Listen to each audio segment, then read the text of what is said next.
Salut les filles! Aujourd'hui, pas de savon, mais je vais faire du mozzarella maison. Fait que je vais vous montrer mes étapes. Alors, j'ai acheté du lait, euh, j'ai pris celui en spécial, un 4 litres de lait que j'ai tout mis dans mon chaudron et j'ai parti le feu à médium. Puis, je vais attendre la suite. Et je vais vous mettre dans la petite boîte en bas du vidéo les ingrédients, ainsi qu'un vidéo avec lequel je me suis inspirée pour le faire. Fait que, à tantôt! Ok, petit update. Mon lait est sur le point de bouillir. Il frémisse légèrement. Ça colle pas parce que j'ai un chaudron qui a un fond très épais. Alors, je reste quand même à côté, là, je ne le laisse pas aller tout seul. Puis, la recette, finalement, je ne retrouve pas le lien que je voulais vous montrer. J'en ai trouvé un autre, mais juste pour vous le donner brièvement, c'est 4 litres de lait qui donne 1 gallon. On met un quart de tasse ou 60 millilitres de vinaigre blanc. Il existe plusieurs recettes. Ça, c'est la plus facile parce qu'on a du lait, on a du vinaigre à la maison. Puis, sur une autre recette, j'ai vu que la personne elle mettait un petit peu de crème à FNAF. J'ai décidé de mettre un petit yogourt. Fait qu'on va voir ce que ça va donner. J'espère que ça va être une réussite. Alors, quand ça va commencer à bouillir, je vais mettre le vinaigre, ça va se séparer, puis après ça, je vais tamiser. Fait qu'on se revoit à ce moment-là. Ok, donc je viens de mettre le vinaigre, puis là, ça se sépare, ça fait comme cailler le lait. Fait que je vais fermer le feu, puis je vais le laisser reposer 5 minutes avant d'aller mettre ça à, voyons, à s'égoutter. Ok, voilà ce que ça donne. J'ai mis ça dans un petit sac pour faire le lait de noix parce que j'avais pas de, voyons, de coton fromager sous la main. Puis je voulais pas prendre un linge à vaisselle ou quelque chose en coton pour je sais pas, en tout cas, je trouvais que peut-être ça allait mieux se laver. Alors voilà ce que ça donne. Maintenant, je vais bien les l'essorer, puis je vais mettre ça en boule, le façonner du mieux que je peux, pour mettre ça le plus ressemblant à un morceau de mozzarella. Fait que je vais déposer la caméra, puis je vais essayer de le faire devant la caméra, sinon ben, vous l'aurez à intervalles, comme j'ai fait jusqu'à maintenant. OK, fait qu'un petit peu de système D. J'ai mis un plat pour bien pouvoir presser avec quelque chose de lourd.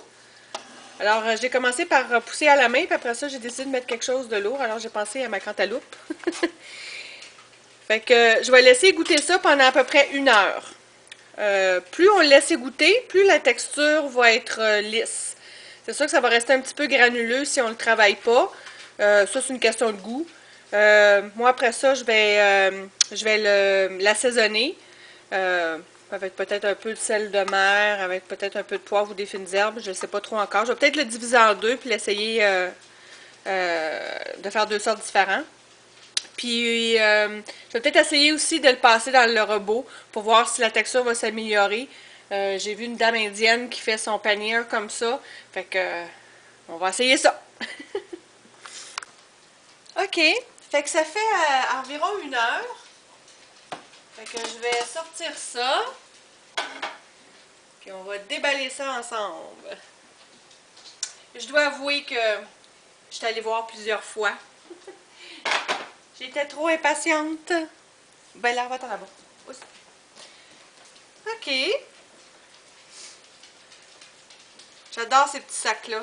Ces petits sacs-là, là, tu peux faire des purées de fruits, prendre des noix, faire du lait de noix. En fait, tout ce qui peut être filtré peut être fait avec ça. C'est très très petit, c'est lavable. J'en ai 2, puis je les adore. Fait que c'est ça que ça donne. Un beau morceau, comme vous voyez, solide. Il est très...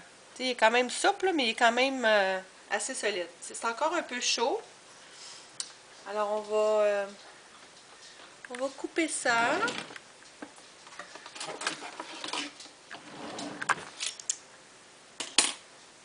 Alors, doudou.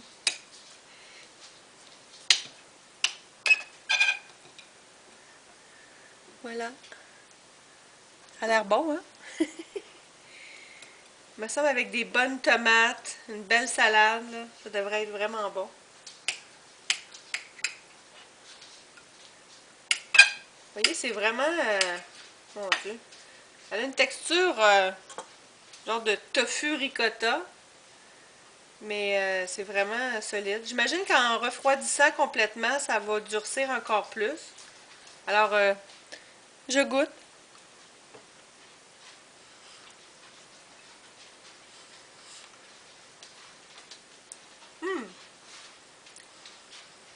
Ça a une texture assez... moi, je pourrais dire... Ben, légèrement... ben, je peux pas dire vraiment caoutchouté, mais ça a quand même une texture assez... squing, je sais pas trop. Mais c'est encore chaud. Puis je l'ai fait avec du lait 2%. Il y en a beaucoup qui recommandent pas de faire avec un lait qui est pas assez entier. Donc idéalement, j'aurais peut-être dû le faire avec du 3%. Mais c'est bon. J'ai mis un yogourt à la vanille, donc ça donne un petit goût là, vraiment, vraiment très très léger de vanille. Mais bougez pas.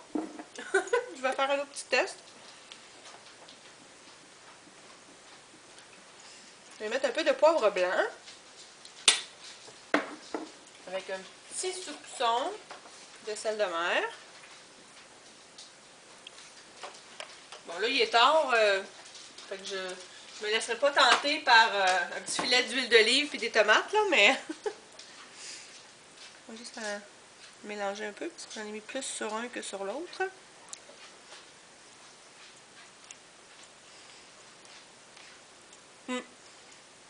Ça fait ressortir le goût. J'ai vraiment, vraiment hâte. Ah, j'ai trouvé à quoi ça ressemble. Ceux qui connaissent le fromage d'Orimi, c'est un fromage qu'on peut faire cuire sur le barbecue. Puis qu'on peut mettre en cubes dans des brochettes et tout ça. Ça a vraiment cet aspect-là. Beaucoup moins salé. Mais j'ai bien hâte de goûter ça très frais. Fait que je vais le mettre au frigo pour la nuit. Puis demain, midi, je vais sûrement manger ça. Là, j'ai deux autres fromages que je vais essayer. Un fromage à partir d'amandes et un fromage à partir de cachou. Fait que j'ai bien, bien, bien hâte de vous montrer ça. Bye bye!